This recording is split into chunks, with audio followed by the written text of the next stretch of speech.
Merhaba arkadaşlar, hepimize kolay gelsin. Bugün sizlere oldukça kolay bir örgü modelinin detaylı anlatımını yapmak için karşınızdayım. Kısmet olursa.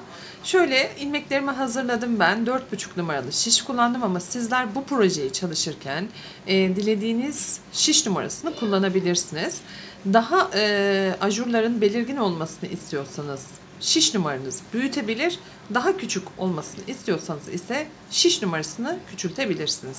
Bu arada örgümüz için illaki şu ip kullanmanıza gerek yok. Her türlü iplere uygun bir proje. İster bebek örgülerinde kullanabilir, isterseniz bayan hırka, kazak ve yeleklerinde çok rahat bir şekilde çalışabilirsiniz.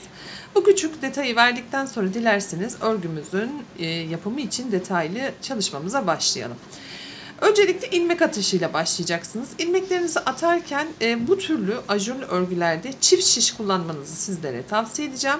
Nedenine gelince başlangıç kısmında lastik uygulaması olmadığından dolayı örgümüzü direkt ilmeklerimizin üzerine çalışacağımız için iki şişle ilmeklerinizi atmanız çok daha uygun olacaktır. Böylelikle kasma yapmayacaktır. Onun haricinde modelimizin ilmek sayısı 2 ve 2'nin katları artı 2 ilmek şeklinde. Başlangıç kısmında bulunan birinci ilmeğimiz ve son kısımda bulunan birinci ilmeklerimiz bizim kenar ilmeklerimiz oluyor.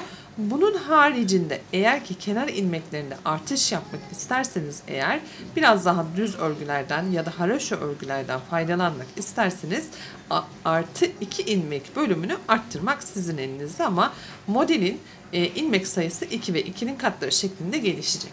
Şimdi ben ilmeklerimi attım. Hemen şöyle şişimi çıkartmak istiyorum ve birinci sırayı şöyle bir tane ters ilmek sırası ile tamamlamak istiyorum açıkçası.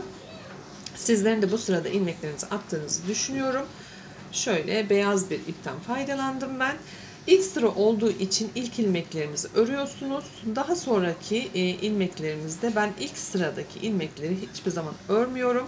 Çünkü örgünün arka sırasında bütün ilmeklerimi normal örgüm şeklinde örüp ön yüzün ya da arka yüzün ilk ilmeğini örmeden almayı daha uygun buluyorum. Sizler kendi kullanacağınız projelerde bu ilmek alımını farklılaştırabilirsiniz. Sorun olmayacaktır. Şöyle ters ilmekle ilk önce sabitleyelim bütün ilmeklerimizi ki modelimizin çalışmasına başlarken daha rahat olalım. Bu arada örgümüzün zorluk derecesi 1 arkadaşlar. Örgüye yeni başlamış arkadaşlarımın da çok rahat bir şekilde örebileceği bir proje aslında.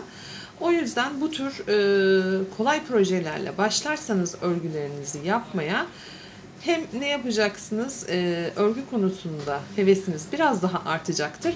Hem de gerçekten projeleriniz hem çabuk bitecek hem de size verilen teknikleri daha net algılayabileceksiniz. Şimdi ilk sıramızı tamamladığımıza göre artık modelimizin çalışmasına başlayabiliriz. İlk ilmeğimi örmeden alıyorum. Bu benim kenar ilmeğim olduğunu belirtmiştim. Örgümüzün ilmeği karşı tarafta yani düz ilmek konumunda. İki ilmeği birlikte alıyorum. Şu şekilde düz ilmek olarak kesiyorum arkadaşlar. Eksilttiğim ilmek yerine bir tane arttırma işlemi yapacağım için ipi ön tarafa alıp arka tarafa şu şekilde geçiriyorum. Her seferinde yapacağım işlem iki ilmeği düz ilmek olarak kesmek ve devamında bir tane eksilttiğim ilmek yerine ilmeğimi tamamlamak. Onda da birçok aslında arttırma tekniği var. Dolayabilirsiniz şu şekilde. Şöyle dolayabilirsiniz ama ben şöylesini daha uygun buluyorum bu proje için. Zaten şişimiz oldukça kalın. 5 numarayla 6 numarayla da çalışabilirsiniz. Daha küçük eğer şişlerle çalışacaksınız o zaman şu şekilde dolayıp da ilmek artışınızı yapabilirsiniz arkadaşlar ama bu tarz büyük şişlerde şöyle ilmek artışı biraz daha uygun düşecektir bu model için. Tekrar 2 ilmeğimi kestim. Arttırma ilmeğimi öne aldım. Bakın tekrar 2 ilmeği birlikte keserken hem arttırmış oluyorum hem de kesmiş oluyorum. Düz ilmek konumuna getirmiş oluyorum. İlk sıra biraz kasabilir size. Hiç sorun değil. Önemli olan önce artış. Şurada başlangıçta önce kesme sonra artış.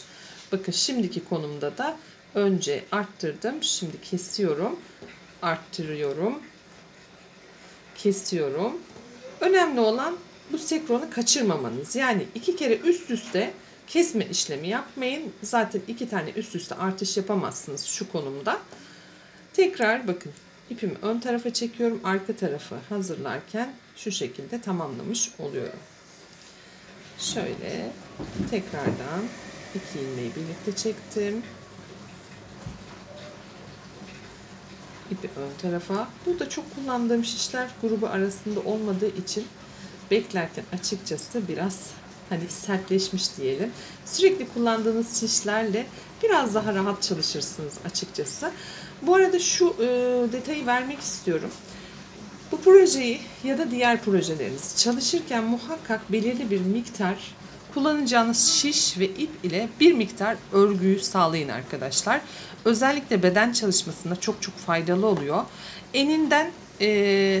Eninden santimi alırken kullanacağınız ilmek sayısı yüksekliğinden de kaç sıra öreceğinizi hesaplayacaksınız. O yüzden kenarda hemen şöyle bir 20 ilmeklik ya da 15 ilmeklik 7-8 sıra, belki 10 sıralık da bir yükseklikle projenizi çalışın ki size ilmek sayısını ve boy sırasını rahatlıkla versin. Bu bütün projeleriniz için geçerli. Hem duruşu için birden fazla şiş numarası da kullanabilirsiniz bu aşamada. Hangisinin daha düzgün duracağına karar vermiş olursunuz. Bu arada bakın, son 3 ilmeğim kaldı. Arttırıyorum. Şu şekilde kesiyorum. Bu kesmenin artışı hemen sol tarafında olacağı için bakın, başlangıç kısmını hatta şöyle kapatalım. Kenar ilmeğini de örerek. Başlangıç kısmında ne yaptık biz? İlk önce kestik. Şuradaki ikinci ilmeğimiz. Ondan sonra artışımız olduğundan dolayı burada ne yapıyoruz? Sondan bir önceki ilmeğimiz artış ilmeği olacak ki onu kaçırmayın. Şimdi örgümüzün arka sırasına geçtik. Arka sırasında işlemimiz, kenar ilmekleri ters ilmek olarak öreceğimiz için bakın, tersten alıyorum ve şişimin hemen ipi ön tarafa alıyorum. Buradaki düz ilmeği düz ilmek şeklinde örüyorum. Arttırdığım ilmeği. İpimin yönünü değiştiriyorum. Burada ters ilmek karşımda. Bunu örmeden alıyorum. Tekrar ipimin yönünü değiştiriyorum. Arttırdığım ilmeği örüyorum. Düz ilmek olarak. İpin yönünü değiştiriyorum. Buradaki ters ilmeği örmeden sağ şişime. Tekrar yönünü değiştirip sadece ön yüzde arttırmış olduğum ilmekleri örüp aynı zamanda her seferinde ipimin yönünü değiştirerek bu işlemi tekrarlıyorum. Bakın, ters ilmek için ters ilmek modundayım. Örmeden alıyorum. İpin yönünü değiştiriyorum. Düz ilmek. Ters ilmek konumundayım. Örmeden aldım. Tekrar düz ilmek konumuna geçtim. Bir tane düz ördüm. Ters ilmeği örmeden aldım. Tekrar bir düz. Ters ilmek örmeden aldım. Bir düz ilmek şeklinde devam edip gidiyorum. Şimdi model 2 sırada bir kendini tekrar ediyor. Her ön sırada aynı işlemi, her arka sırada da aynı işlemi gerçekleştireceğiz. Birkaç sıra sonra model kendini çok daha net gösterecektir. Bakın, şimdi son 2 ilmekteyim. Bu son 2 ilmeğin birinci ilmeğini örmeden, ikinci ilmeğini kenar ilmeği olduğu için ise ters ilmek olarak örüp bu sırayı tamamlıyorum. Şu şekilde.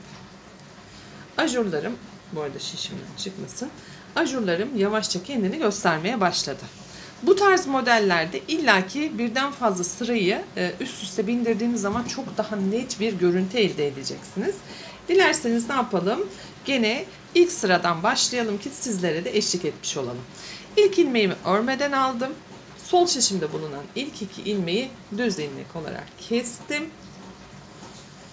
Arttırdım. İlk 2 ilmeği düz ilmek olarak kestim, arttırdım. Ön sırada hem kesme işlemi hem artış işlemi.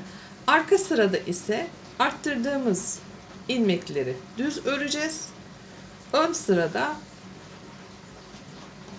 buradaki 2 ilmeklik olarak çalıştığımız bir taneye düşen düz ilmekler ise arka sırada ters ilmek olarak karşımıza çıkacak. Onları da örmeden alacağız. Bu kadar basit. Şöyle bakın, her seferinde 2 ilmeği birlikte alıyorum.